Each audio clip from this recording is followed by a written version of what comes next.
Հաղորդման գործընկերն է Էլիպս ընկերությունը։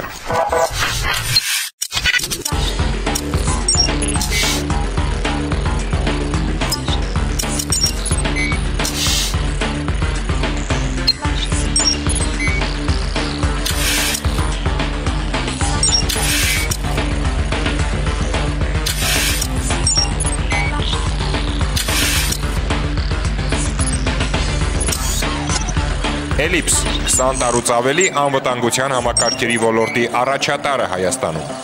Եթերում 02 հաղորդաշարի հերթական թողարկումն է։ Բարի երեկո։ Այսօր մեր ծրագրում կարող եք դիտել. Լրագրողները դիպուկ խոսքից բացի երբեմն նաև դիպուկ կրակում են, բացառիկ մրցույթ նորակառույց հրաձգարանում։ Վարդենիսում հաջողվել է փրկել ոսկու տենդով ախտահարված հերթական չղջիկին։ Իսկ կոկորդիլոսից փրկվել դեռ շատերին չի հաջողվում։ Խոսքը նոր թմրամիջոցի մասին է, որ իր անվանը հավատարիմ մահվան ճահիճն է քաշում կամազուրկ թմրամոլներին։ Հուլիսի 23-ին Երևան ժամանեց Ռուսաստանի Դաշնության ներքին գործերի նախարար ոստիկանության գեներալ լեյտենանտ Վլադիմիր Կոլոկոլցևի գլխավորած պատվիրակությունը։ Նույն օրը տեղի ունեցավ Ռուսաստանի Դաշնության ներքին գործերի նախարարության եւ Հայաստանի Հանրապետության ոստիկանության միավորված կոլեգիայի 13-րդ նիստը։ Նախագահում էին Հայաստանի Հանրապետության ոստիկանության պետ գեներալ լեյտենանտ Վլադիմիր Գասպարյանը եւ Ռուսաստանի Դաշնության ներքին գործերի նախարար ոստիկանության գեներալ լեյտենանտ Վլադիմիր Կոլոկոլցևը։ Приветствую вас. Ողջունելով հյուրերին ոստիկանության պետ գեներալ լեյտենանտ Վլադիմիր Գասպարյանը մասնավորապես նշեց. կազմակերպված խմբերի եւ միավորումների հանցավոր գործունեությունը աստիճանաբար մեծացնում է իր ազդեցությունը հասարակական, քաղաքական եւ սոցիալ-տնտեսական ոլորտների վրա, ինչն անխոս պահանջում է մեր երկրներում կազմակերպված հանցախմբերի շարժընթացի արդյունավետ վերահսկողություն, ինչպես նաեւ համագործակցության ամրապնդում միջազգային կազմակերպված հանցախմբերի լիդերների եւ հանցավոր միավորումների մասնակիցների հանցավոր գործունեության կանխարգելման գործում։ Հարկ է ընդգծել, որ Հայաստանի եւ Ռուսաստանի տնտեսությունների շուկայական հարաբերությունների անցումն իր հետքն է թողել արդիականացված հանցաշխարհի վրա։ Այդ առումով կրիմինալին արդյունավետ հակազդումը հնարավոր է միայն մեր գերատեսչությունների եւ տարածքային մարմինների սերտ համագործակցության եւ օպերատիվ տեղեկատվության փոխանակման ոլորտում հետագա համագործակցության ընդլայնման շնորհիվ։ Նիստում քննարկվեցին 2010-11 թվականների միջազգային կազմակերպված հանցավոր խմբերի եւ հանցավոր ընկերակցությունների պարագլուխների ու կազմակերպիչների, ինչպես եւ անդամների հանցավոր գործունեության կանխման ուղղությամբ Հայաստանի Հանրապետության ոստիկանության եւ Ռուսաստանի Դաշնության ներքին գործերի նախարարության փոխհամագործակցության արձանագրության կատարման ընթացքն ու Ռուսաստանի Դաշնության ներքին գործերի նախարարության եւ Հայաստանի Հանրապետության ոստիկանության միավորված կոլեգիայի 2013 թվականի աշխատանքի պլանի նախագիծը։ Ելույթ ունեցողները նշեցին, որ Ռուսաստանի ներքին գործերի նախարարության եւ Հայաստանի ոստիկանության համապատասխան ծառայությունների օպերատիվ փնտրողական գործունեության ոլորտում կոնկրետ քայլեր են կատարվել, ուշադրություն է դարձվել օպերատիվ տեղեկատվության փոխանակմանը, նպատակային աշխատանքային խմբերի կազմավորմանը, միջազգային կազմակերպված հանցավոր խմբերի եւ հանցավոր ընկերակցությունների պարագլուխների ու կազմակերպիչների, ինչպես եւ անդամների հանցավոր գործունեության փաստաթղթավորման եւ նրանց քրեական պատասխանատվության ենթարկել ուղղությամբ։ Ռուսաստանի Դաշնության ներքին գործերի նախարարության եւ Հայաստանի Հանրապետության ոստիկանության մարմինների գործընկերության արդյունավետության բնութագրական ցուցիչ է նաեւ նախաքննությունից ու դատարանից խուսափող անձանց գտնվելու վայրերի հայտնաբերմանն ուղղված համատեղ աշխատանքը։ 2011 եւ 2012 թվականների առաջին կիսամյակում Ռուսաստանի տարածքում ձերբակալվել են 244 անձինք, որոնց նկատմամբ հետախուզում էր հայտարարված Հայաստանի Հանրապետության իրավապահ մարմինների կողմից։ Միևնույն ժամանակ հայկական կողմը ձերբակալել է 192 անձանց, որոնք հետախուզվում էին Ռուսաստանի իրավապահ մարմինների կողմից։ 2011 թվականին Ռուսաստանի Դաշնությունից Հայաստանի Հանրապետություն էքստրադիցիայի է ենթարկվել 37 հանցագործ։ Հայկական կողմն իր հերթին այդ ընթացքում Ռուսաստանին է հանձնել 4 անձանց, որոնք որոնվում էին ռուսական իրավապահ մարմինների կողմից։ 2012 թվականին Հայաստանի Հանրապետություն էքստրադիցիայի ենթարկվածների թիվը 20-ն է։ Նիստի ընթացքում նշվեց, որ պլանաչափ զարգանում է նաև թմրամիջոցների, հոգեմետ նյութերի եւ դրանց պրեկուրսորների անօրինական շրջանառության հակազդման ուղղված համագործակցությունը։ Կազմակերպվել է տեղեկատվության, այդ թվում օպերատիվ տեղեկատվության փոխանակում, թմրամիջոցների հետ անօրինական գործողություններ կատարելու մեջ կասկածվող կամ այդպիսի գործողությունների համար Ռուսաստանի Դաշնության կամ Հայաստանի Հանրապետության տարածքում ձերբակալված անձանց, ինչպես եւ թմրամիջոցների տեղափոխման ճանապարհների եւ երթուղիների վերաբերյալ։ Քննարկումների արդյունքում ստորագրվեց Հայաստանի Հանրապետության ոստիկանության եւ Ռուսաստանի Դաշնության ներքին գործերի նախարարության համատեղ որոշում այդ հարցի վերաբերյալ։ Նիստի ավարտին Ռուսաստանի Դաշնության ներքին գործերի նախարար ոստիկանության գեներալ-լեյտենանտ Վլադիմիր Կոլոկոլցևը եւ Հայաստանի Հանրապետության ոստիկանության պետ գեներալ-լեյտենանտ Վլադիմիր Գասպարյանը զանգվածային լրատվության միջոցների ներկայացուցիչներին ներկայացրին կատարված աշխատանքները, միավորված կոլեգիայի նիստի արդյունքները եւ երկու երկրների միջև փոխհամագործակցության հետագա ծրագրերը։ Հուլիսի 24-ին Ռուսաստանի Դաշնության վետերանների խորհրդի նախագահ, ներքին ծառայության գեներալ գնդապետ Իվան Շիլովի կողմից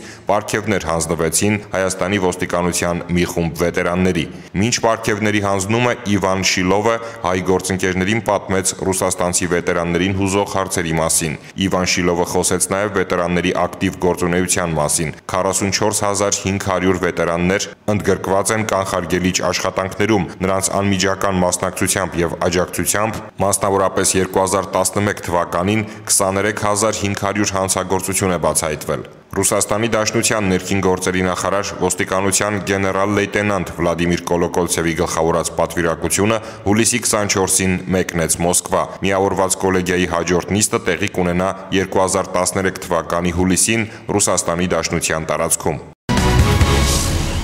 Իրականությունից ու հասարակությունից կտրվելու ամենաարագ միջոցը թմրանյութն է։ Բոլոր տեսակի թմրամիջոցներն են արգելված, բայց հարցն այսօր արգելքն ու պատիժը չէ։ Վերջին շրջանում տարածում գտած թմրամիջոցը նույն արագությամբ մարդուն կտրում է ոչ միայն իրականությունից ու հասարակությունից, այլև կյանքից։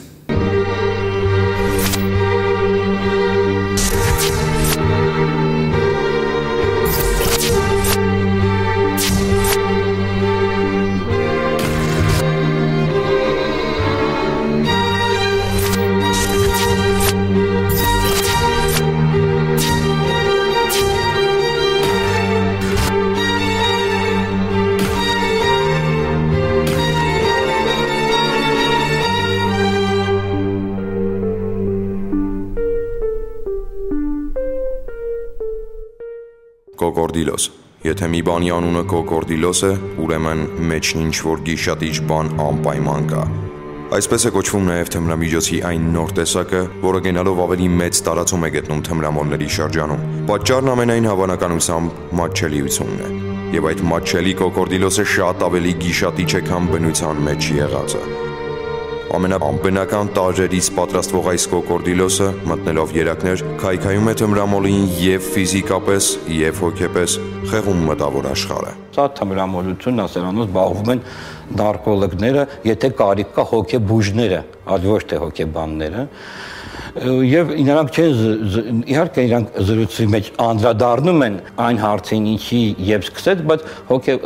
հոգեբանական աշխատանքը, հոգեթերապևտիկ աշխատանքը արդեն իսկ հիվանդ մարդու հետ դա ուղղված է մարդու այսօրվա կայունացմանը։ Հուլիսի 3-ին ոստիկանության աշտարակի բաժնի աշխատակիցներն իրացնելով օպերատիվ տվյալները Ռաֆու փողոցի 20-րդ ամբակում թմրավորչ հայտնաբերեցին։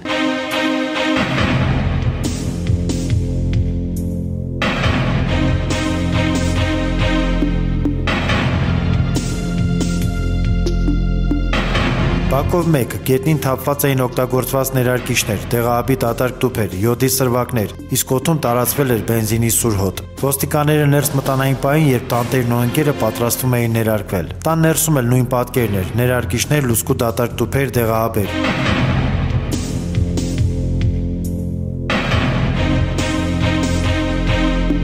Այն ամենը, ինչ անհրաժեշտ է դեզոմորֆին կոչվող թմրաժանտախտ պատրաստելու համար, որը թմրամոլներին ավելի հայտնի է որպես կոկորդիլոս։ Տանտերը աշտարակի բնակիչ 1985 թվականին ծնված Կոստանտ Թումանյանն էր, իսկ ընկերը համաքաղաքացին նախկինում 2 անգամ ազատազրկված 1977 թվականին ծնված Արման Մովսիսյանը։ Երկուսն էլ բերման ենթարկվեցին բաժին։ Բաժնում նրանք խոստովանեցին, որ այն ինչ պատրաստում էին ներարկվել թմրանյութ էր։ Պատրաստել էին իրենք, իսկ պատրաստման եղանակը գիտեր Արմանը։ Սովորել էր կալանավայրում։ Չէին հիշում, թե երբ էին սկսել ներարկվել, բայց արդեն վաղուց կախվածություն ունեին։ Զղջում էին, ցավում, սակայն երակներում պարբերաբար հոսող քիմիական լուծույթից մարմինը սկսել էր փտել։ Հայտնաբերվածը փաթեթավորվել եւ ուղարկվել է փորձաքրեագիտական վարչություն։ Կոստանտ Թումանյանն ու Արման Մովսիսյանը ստորագրությամբ բաց են թողնվել, կատարում են նախաքննություն։ Հուլիսի 20-ին ժամը 22:30-ի սահմաններում ոստիկանության Մաշտոցի բաժնի աշխատակիցները թմրանյութ պատրաստելու եւ օգտագործելու կասկածանքով բաժին բերեցին 2 քաղաքացու։ Ստացանք տեղեկություն, որ շինարարների փողոցի 32 շենքի 39 բնակարանում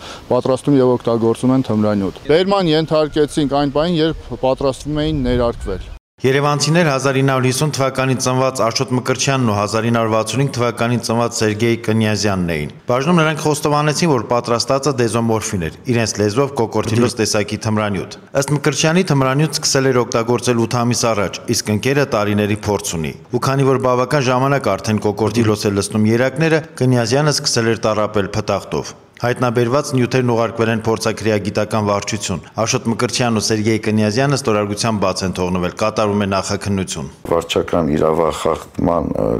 օրենսգրքի 44.1.2 հոդվածներով նախատեսվում է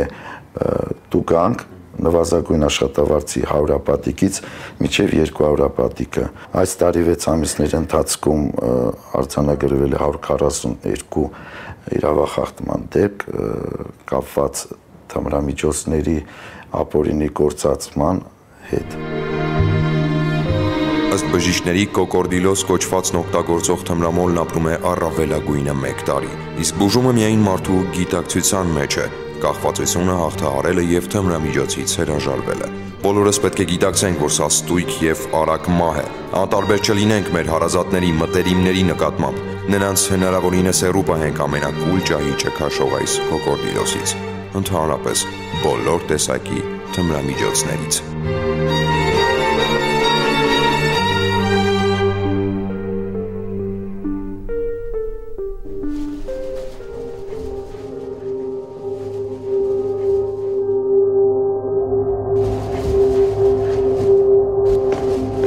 Ես չեմ վախենում խավարից։ Ես չեմ վախենում շներից։ Ես չեմ վախենում ամպրոպից։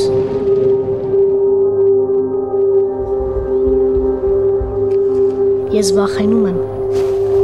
մենակ մնալ։ Հրաժարվեք ծխախոտից, ալկոհոլից եւ թմրամիջոցներից։ Դուք պետք եք ձեր երեխային։ Պակաս վտանգավոր չէ նաև տենդը, եթե նույնիսկ այն ոսկու տենդ է։ Հիվանդության այս տարատեսակը հատկապես տարածված է Վարդենիսում, ու թեև հերթական տենդահարի կյանքը հաջողվեց փրկել, հիվանդության տարածման կանխումը շարունակում է մնալ Վարդենիսի ոստիկանների գերակա խնդիրներից։ Մեր թողարկումներում մեկ անգամ չէ, որ անդրադարձել ենք Սոտքի հանքերում տնայնագործական եղանակով ոսկի արդյունահանողներին, որոնց ինչպես գիտենք Վարդենիսում չղջիկ են անվանում։ Չնայած ոստիկանության Վարդենիսի բաժնի ծառայողների ձեռնարկած համալիր կանխարգելիչ միջոցառումներին առայժմ հնարավոր չի լինում վերջ դնել միանգամայն վտանգավոր եւ չղջիկություն կոչվող այս մասնագիտությանը։ Գործ, որը ոչ միայն ապօրինի է, այլև հղի արկածախնդրությամբ եւ կործանարար հետևանքներով։ Ոսկու տենդով վարակված չղջիկներին հետևում եւ Վարդենիսի սարերն են բարձրանում նաեւ տեղանքին եւ հանքախորշերին բացարձակապես անծանոթ քաղաքացիներ, որոնք սրա նրա պատմածը հիմք ընդունած օժանդակող սարքեր են վերցնում եւ ճամփա ընկնում։ Այսպիսիք հաճախ իրենց իսկ նախագծած գործի զոհն են դառնում։ Հուլիսի 13-ն էր, ոստիկանության Վարդենիսի բաժնում ահազանգ ստացվեց։ Սոտքի ոսկու հանքի անվտանգության բաժնից էր։ Հայտնում էին, որ հանքի թիվ 175 հանքախորշում մի քաղաքացի կա, այն էլ ուշագնաց վիճակում։ Օպերատիվ խումբն արագ մեկնեց դեպքի վայր։ Մինչ իրավապահների տեղ հասնելը հանքախորշում հայտնվածին արդեն հասցրել էին դուրս բերել։ Մի երիտասարդ ելավ մեքենայից դեմը վազելով, ասաց օգնության կարիք կա, ինչ էլ ասաց փոսի մեջ մարդ հանգած։ Եթանք անենք։ Գնացել եմ ոսկու հանքի գրասենյակ, Այդտեղից դիմել եմ անվտանգության պետին, անվտանգության ծառայության, դից իրար հետ գնացել ենք քաշի անել։ Քաղաքացուն դուրս բերեցինք հանքախորշից, ցաբերեցինք առաջի բուժօգնություն եւ տեղի հանքի բուստարության աշխատակիցների կողմից համապատասխան ներարկումներից հետո քաղաքացին մուշկի եկավ։ Մուշկի գալուց հետո քաղաքացին մանրամասնեց մի կողմից կատարած արարքը, խոստովանելով, որ հանքախորշ է մտել հանքաքարի գողության կատարելու նպատակով։ Ոսկի գտնելու ձախողված փորձի հեղինակը Վարդենիսի բնակիչ Հայկ Ազոյանն էր, որը համապատասխան բուժօգնություն ստանալուց հետո արդեն լիարժեք ուշքի էր եկել եւ կարողանում էր խոսել։ Լսել էի, որ այդ կողմեր ոսկու տեղ կա, ֆռալով այդ ծակնտեսը նայեցի մեջն ջուր կար, ասեց բերեմ պոմպ գցեմ, թե ջուրը հանի։ Պոմպը բերի տրեցի, շլանգներ միացրի, ջուրը կաչայի դերանում։ Հաջորդ օր եկա, որ տենայի ջրի մակարդակը ոնց է, ինչա։ Եկա վրիշնեի աստիճանների կեսից ընկա դվիժոկի այդ պոմպի գազով ու շատ թափել եմ ընկել եմ։ Հուսանք, որ Ազոյանի ձախողված փորձը դաս կլինի ոչ միայն իր, այլև հնարավոր այլ արկածախնդիրների համար։ Հեքիաթն իրականությունից զատելու ժամանակն է, իսկ Վարդենիսի հեքիաթային ոսկե սարերի սիրահարներին հեքիաթի նման հիշեցնենք։ Երկնքից քանի խնձոր էլ ընկնի, կարելի է վերցնել միայն այն խնձորը, որը նախատեսված է հենց քեզ համար։ Այդ դեպքում ոչ բժշկի կարիք կզգացվի, ոչ ոստիկանի, այլապես չի բացառվում, որ հաջորդ արկածախնդրի բախտը ժպտերես չլինի։ Ոստիկանությունը օրերս զանգվածային լրատվության միջոցներին հրավիրել էր աննախադեպ միջոցառման, հրաձգության մրցույթի։ Հրավիրել էր ոչ թե լուսաբանելու, այլ մասնակցելու։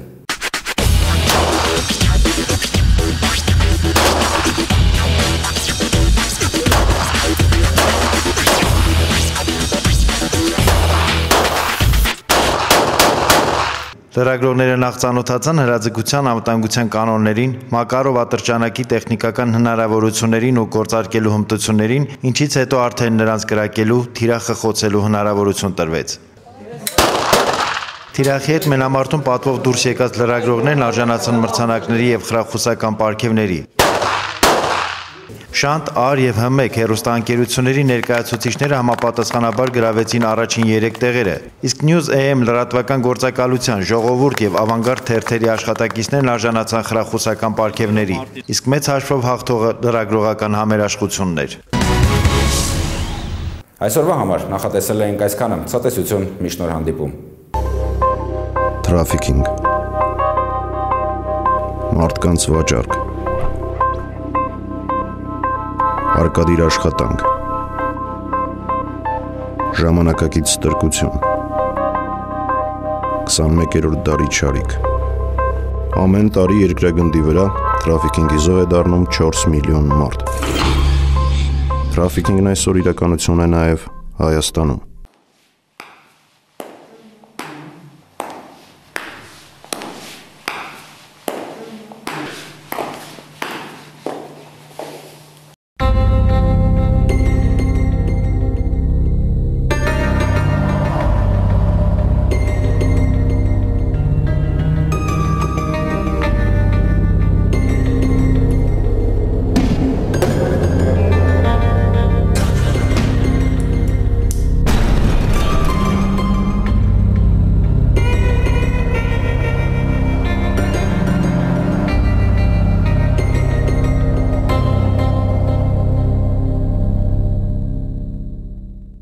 Բարեկեցության խոստումներով հաճախ տանում են ստրկության։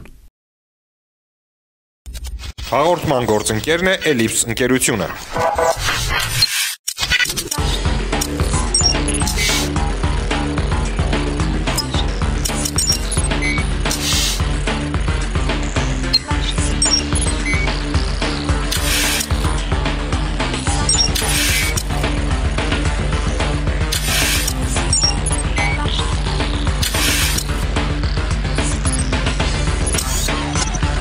Էլիպս 20 տարուց ավելի անվտանգության համակարգերի ոլորտի առաջատարը Հայաստանում։